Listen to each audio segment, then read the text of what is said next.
ইন্ডিয়াতে এমন একটি স্টেটে আমি রিসেন্টলি গিয়েছিলাম যেখানে ৬,০০০-এরও বেশি টেম্পল আছে। বলছিলাম the city of Lord Jagannath, পুরীর কথা।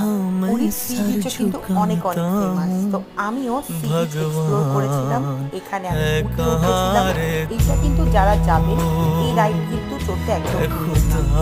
আর যারা হরেক রকমের খাবার এক্সপ্লোর করতে পছন্দ করেন তাদের জন্য পুরী অন্যতম বেস্ট জায়গা, কারণ সন্ধ্যা হতে না হতেই এখানে মেলাও স্টার্ট হয়, সেই সাথে সাথে হরেক রকমের খাবারের option. Chandrabhaga beach and golden beach explore করার পর আমি চলে গিয়েছিলাম কোণার্ক দ্য সান টেম্পলে। এই মন্দিরটি ১২ বছর ১২,০০০ কারিগর দিয়ে নির্মিত হয়েছিল। মন্দিরটা কিন্তু সানলাইট আকারে।